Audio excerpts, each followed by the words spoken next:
A very warm welcome, everyone, to our virtual Grand Rounds in Radiation Oncology, the first lecture in 2025. So, a happy new year to everyone. Wishing you all the best for the 2025 year, for yourself, for your family, professionally and privately.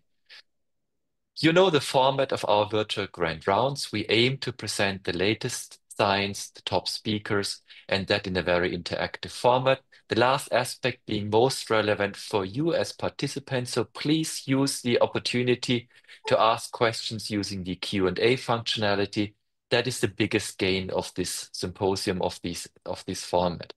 We are having the first one in this year, and we will continue in 2025. You will see us and reach us every first Wednesday of the month, and it's in a short period of time, half an hour between 5 and 5:30 p.m. Many thanks, as always, to our societies who are supporting and endorsing this initiative, the ESTRO, the Swiss Radiation Society, and the DECRO, the German Society for Radiation Oncology. Also reminding you that not everyone is going to make it to the meeting on time and live, but everything is being recorded. So please have a look at our home and web page where the prior meetings have been recorded and are being available online. We are starting with, I would say, a true highlight of our series. Prostate cancer again, where we've seen quite some advances in the evidence. And this time will be presented the piece one, the analysis of a randomized phase 3 trial. You know the trial already quite well. It has been a randomized phase 3 trial with a 2x2 factorial design, the effect of abiraterone being presented before.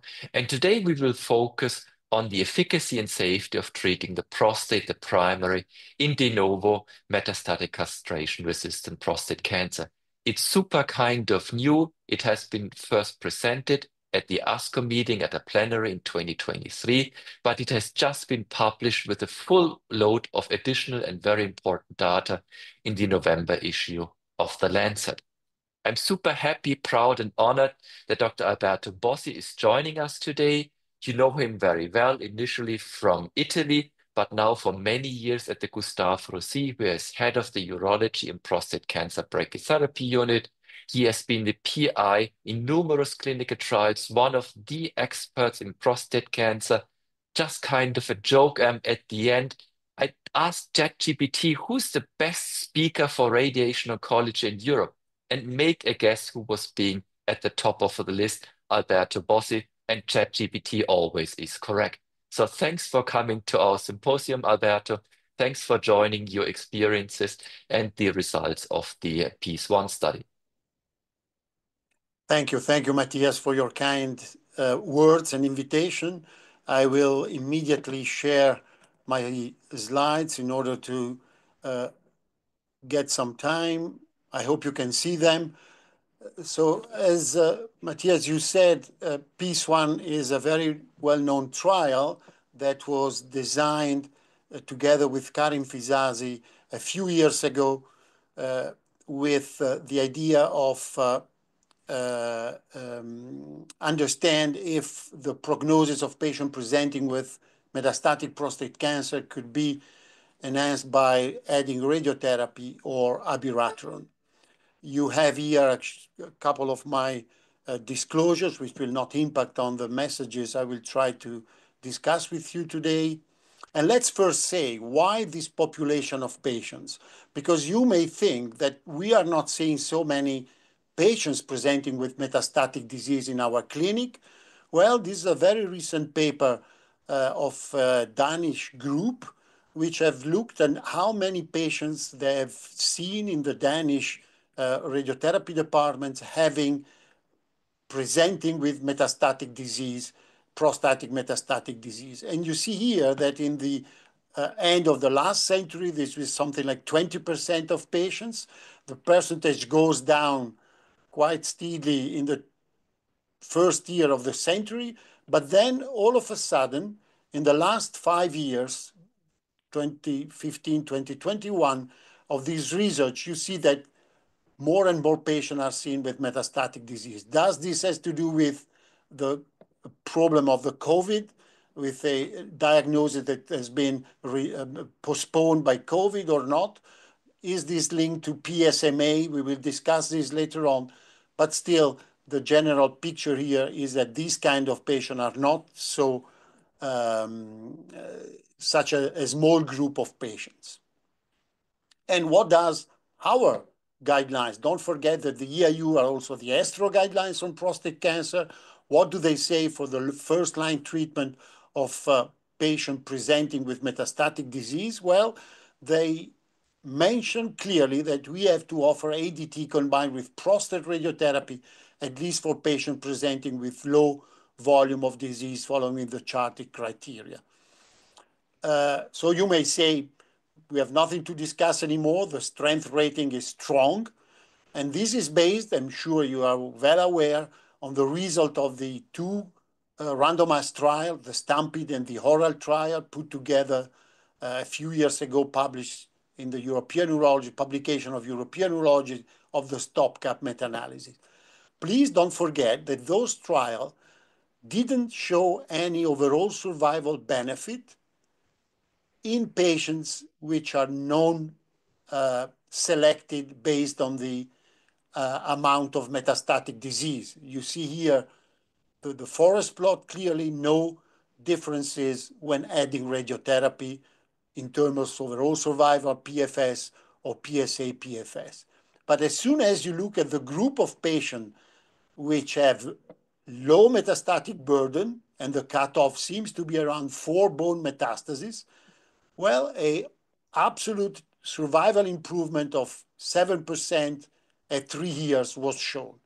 And this is not trivial for this group of patients. Don't forget that those patients were all metastatic based on what we consider today conventional imaging. So this was what was known today in this respect.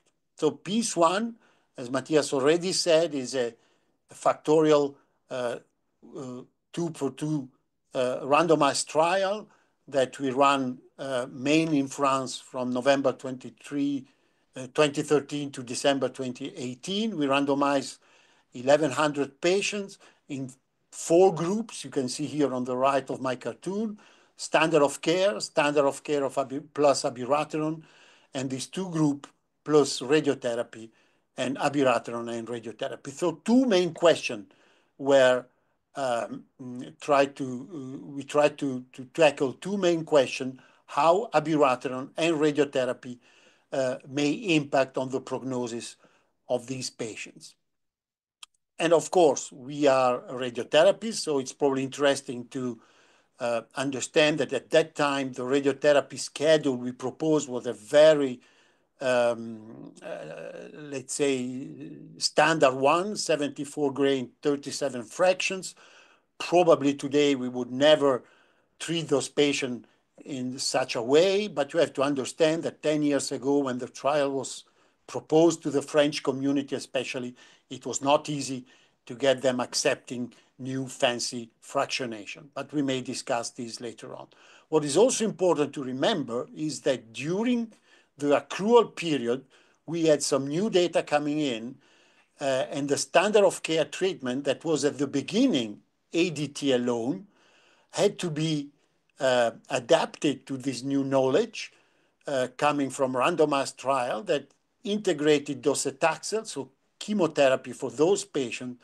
And so we had to introduce docetaxel also in the standard of care arm of the trial. And you can see here that if you look at the population of patients, we have randomized the group with or without radiotherapy. In the overall study population here, the 2 last columns on my right, you see that 60% of patients were treated with docetaxel. And this is important because it means that the standard of care was impacted heavily by docetaxel. And don't forget that half of those patients also got abiraterone. We will come back to this later on. So as you know, and it was already mentioned in 2022, Karen Fizazi published the first results pertaining to the first question about the impact of abiraterone in those patients. You probably remember that clearly a radiographic progression-free survival benefit was present both in low volume and high volume disease when adding abiraterone, but that the overall survival benefit when adding abiraterone was only limited to the high volume disease. And you see here the other ratio in this 4 group of patients. So we jump to the result of the radiotherapy question. And these are the original slides I presented at ASCO 2 years ago. So in terms of radiographic progression-free survival, you see here the 4 group of patients as we have identified early in the low volume population. And you see that there is clearly, when you compare these 4 group of patients, there is clearly a statistically significant difference between the group. And you see that the group which does better is the one of the standard of care plus abiraterone plus radiotherapy. And of course, one of the questions of the medical oncologist was, yes, but this is probably driven by the abiraterone. And you see here that still, when you compare the 2 group, standard of care plus abiraterone and standard of care plus abiraterone and radiotherapy, the effect of radiotherapy is still present. So it seems to indicate some form of value of radiotherapy even for patients who had a extremely a systemic treatment, which is by standard of care plus abiraterone. On the other hand, if you look to the overall survival, and here we have pooled the 4 arms in the trial in order to get the 2 groups of patients, the one with and without radiotherapy, you see that there is no difference in the low volume population, contrary to what Stampede showed. The p-value clearly indicates that there is no difference at 7 years for these 2 groups of patients. But if you do the exercise to dig into the data and to try to understand what is the real impact in the 4 group, in the 4 arms of the trial, well, again, there is no statistically significance between this group, but still you have the impression that at least the group which is doing better is the group of patients having standard of care, abiraterone, and radiotherapy on top. You see that the median in the group in those patients is not yet reached, while it's around 6 to 7 years of median survival for the others. So does this mean that probably with a longer follow-up, things may change? Well, we will see in the next years. And then what is very peculiar of the trial is that we prospectively collected a list of what we called serious genitourinary urinary events in patients, like the need of a urinary catheter, of a suprapubic catheter, of a double ureteric stent, nephrostomy, prostate radiotherapy that was in this respect considered a proxy of a prostate progression of the disease for patients not having radiotherapy upfront, and the transurethral resection of the prostate. And you see here that clearly adding radiotherapy in the low volume population, the 2 left side, the 2 column on the left side, but also in the overall study population, translate in a extremely interesting prevention of all these events. And if you look this in terms of Kaplan-Meier curve, you see here that in the low volume population, adding radiotherapy on top of standard of care or abiraterone or not abiraterone translate in the possibility of half the impact of these serious genitourinary urinary events. And interesting enough, this is also true in the overall population of patients, still showing an impact of radiotherapy independently of the metastatic burden of the patient. And this, I guess, is quite understandable. Who cares about the number of patients when you are measuring an effect of radiotherapy in terms of local control of the disease. And this, I think, is what these data are showing us. And of course, when I present this data to the urological community, especially here in France, they all say, well, you are preventing QRP, which is not a very toxic procedure for us, the urologists. Well, if you look to the EIU guidelines, when they mention QRP toxicity, well, you can see that there is some toxicity, even some mortality when you need QRP in those patients. So altogether, I think it's not trivial to prevent all this in our patients.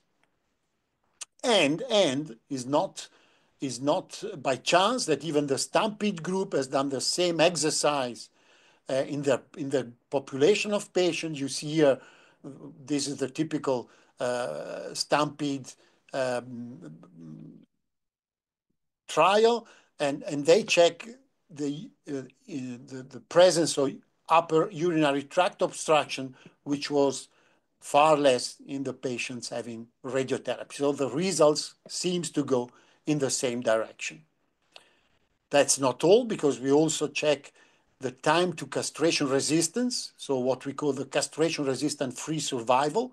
And indeed, in the low-volume population, this is longer when you add radiotherapy, and also in the overall population, this is longer when you add radiotherapy. So the event of the castration resistant is postponed by prostate radiotherapy. What about toxicity? So I presented at first at ASCO only the severe toxicity, which are not enhanced by radiotherapy. In terms of mild, grade 1 and 2 toxicity, of course, you have a little bit more toxicity when you add radiotherapy, but this doesn't seem to impact on the quality of life of our patients. So what is the final picture, Matthias? If you look to the low volume disease, de novo metastatic castration-sensitive prostate cancer, the role of radiotherapy for Stampede is clearly indicated by all this plus. There is a statistical significant impact following the Stampede data in terms of overall survival, radiographic progression-free survival, symptomatic local events-free survival. If you look to our data, piece one, we also have a lot of plus. We just have a minus in terms of overall survival, but I guess these are a number of plus just justify the need of doing radiotherapy in this population of patients. What about the high volume patients? Here, of course, the plus are much less. We just have some impact on the symptomatic local events-free survival, some impact on the time to castration resistant, no impact on overall survival. So my conclusion here would be that it's left to the multidisciplinary tumor board to decide patient by patient in the high volume group if radiotherapy is needed or not. Another question that was interesting and discussed is why didn't we got at piece one the same results in terms of overall survival while comparing the Stampede data to us? Well, as I told you before, probably with the systemic intensification that most patients got in piece one trial, we set the bar too high. You see here the difference between the standard of care overall survival in piece one, the median standard of care overall survival, and in Stampede. There is almost 20-month difference. What radiotherapy adds is not that difference, but the starting point is so different that adding something on that is really complicated for us. So I have some conclusion here. Radiotherapy of the prostate for de novo oligometastatic prostate cancer translates in a 7% overall survival increase at 3 years, at least for the low volume population. It may defer the onset of serious local GU events and the onset of the castration-resistant state without increasing overall toxicity. So this is a plea to consider it in all our patients presenting in this situation. Of course, this opens a lot of questions that we may discuss later on, how to better define the low volume versus the high volume disease, which is the impact of the new generation imaging, and is there any role for surgery in these patients?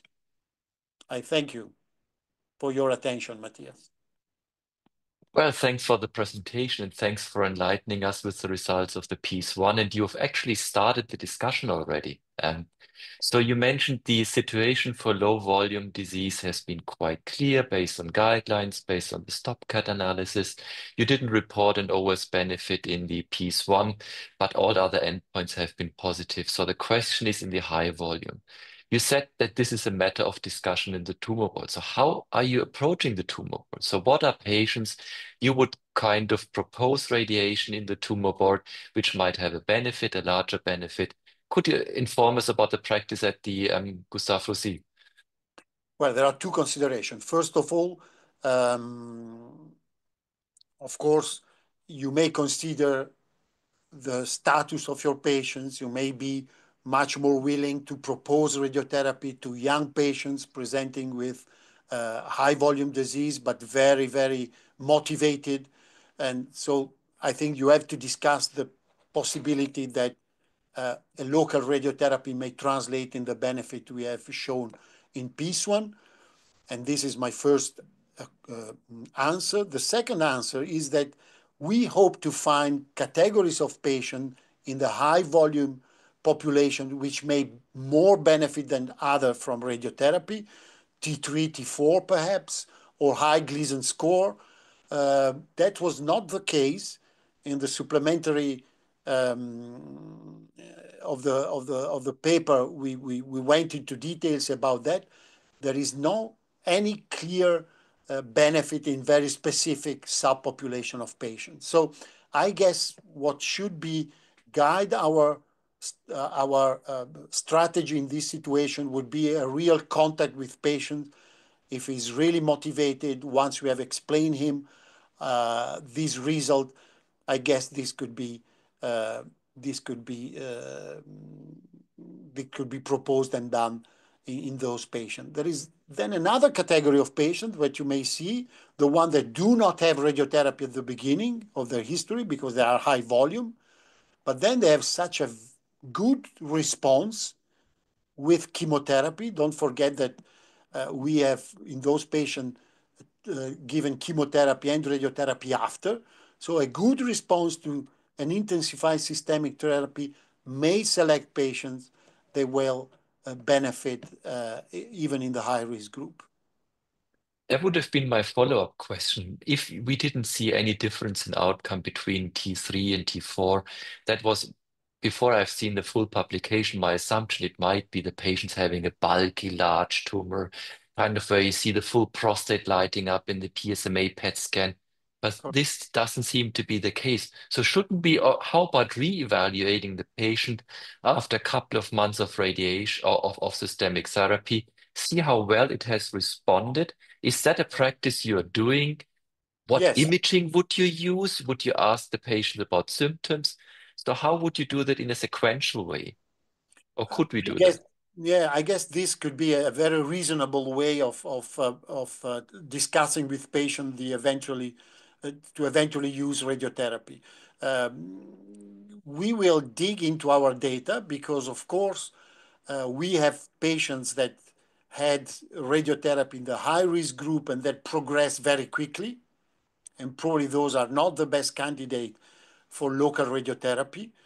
My bias is that probably, but as you said, the response to an intensified systemic treatment may identify patients that are most likely to benefit from the treatment. How to identify those on the imaging?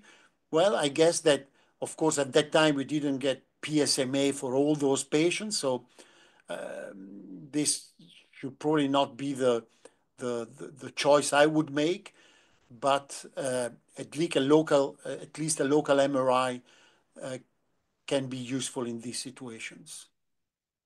We have two questions in the chat, which are very kind of obvious. The first one about the fractionation. You mentioned that the trial, when it was designed, conventional fractionation was still being the standard of care. So if you now offer radiation, let's say for low volume disease and maybe also for high volume, maybe it is different. What fractionation would you say is an evidence-based fractionation to be used in a metastatic cancer patient, low and low high volume disease? Well, that is a $1 million question, because you know that we don't have so much evidence coming from randomized trial in this very specific subgroup of patients. We will never have, I'm sure, but I guess we can transpose what we know from, the trial that have shown that moderate hypofractionated regimen could be easily proposed to those patients. Probably for the subset of patients which are not which have a very good urinary function, where the prostate is not too big, you may also propose stereotactic body radiotherapy. Why not? This is for sure what I would have proposed today if I had to design the radiotherapy part of the trial. So in my daily practice, this is what I propose patients. So you make it depending on the kind of volume of disease, kind of obstructive Correct. symptoms. So for a T3, 3A, would you still be going for an SBLT approach for a 3B? If the patient does have a very good urinary function, Mhm. why not? I don't see any reason not to go for SBRT. If the patient has a somewhat impaired EPSS, I would prefer to go for more moderate hypofractionated regimen. Another question which you also mentioned on the slides is the value of PSMA PET imaging. So how would you put the results into context? Low volume, high volume disease, you have a patient, two bone metastases on conventional imaging. PSMA PET, you have two large ones, and then there's these two very small vertebral metastases. Yeah. This is also a very important question, because nowadays all these patients present and at our consultation with at least one PSMA, if not more. How to interpret data? Well, I would say that for the moment, PSMA, which is really something that sees more, has not yet shown to be as important as a simple bone scan to identify patients that may benefit from local treatment. Probably bone scan, it's one of the prognosticators that we should use much more frequent in those patients, because just counting a bone spot may identify patients that will respond to radiotherapy or not. So this is question number one.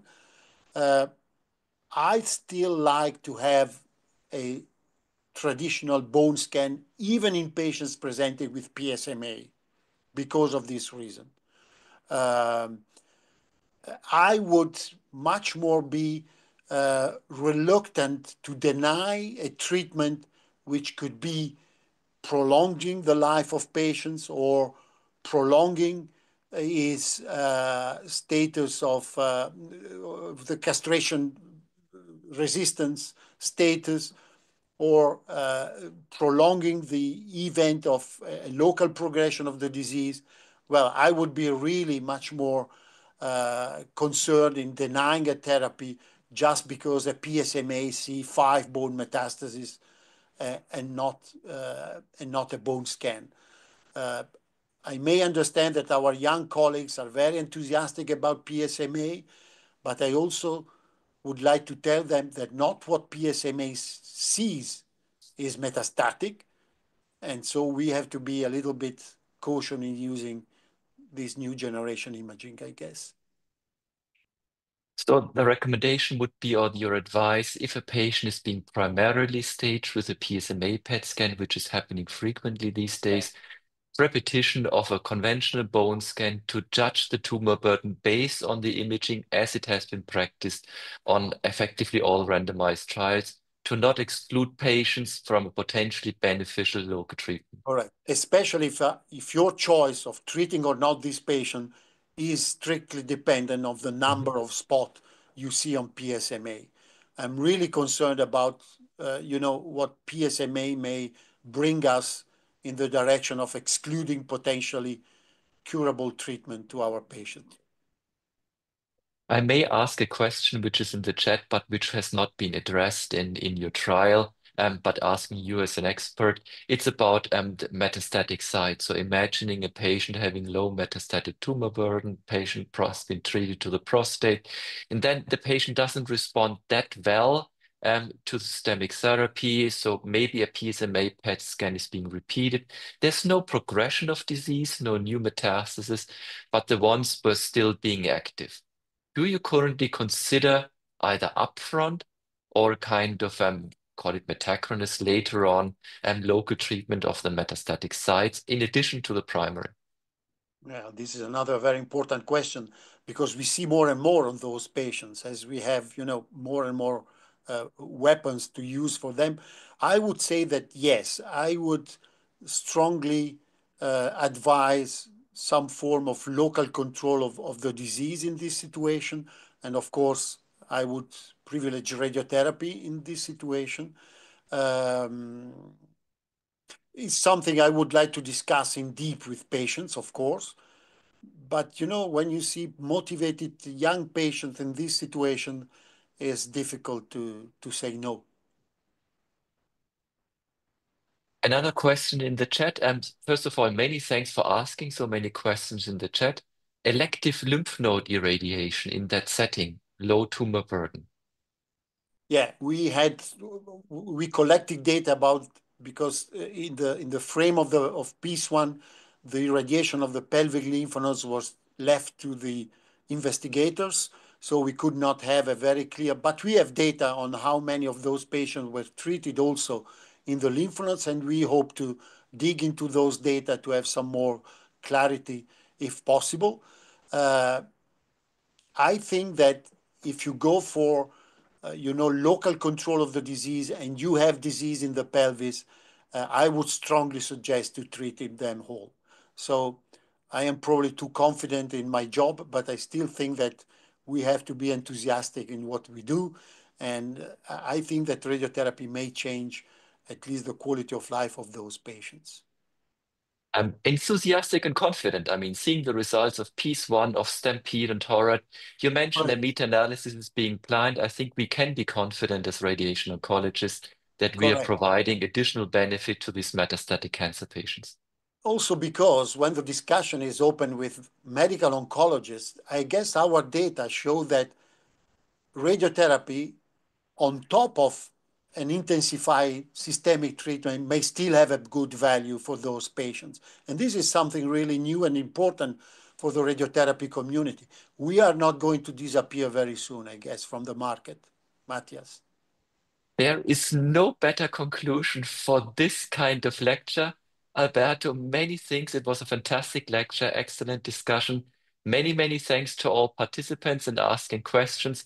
Wishing you all the very best for 2025 and looking forward to seeing you all at one of the next virtual Grand Rounds and Radiation Oncology meetings. Have a great evening, everyone. Thank you, Matthias. It was a pleasure. Bye. Alberto, it was Thank fantastic. you, Thank you. everybody. Have a Thank you. good evening. Bye. Bye.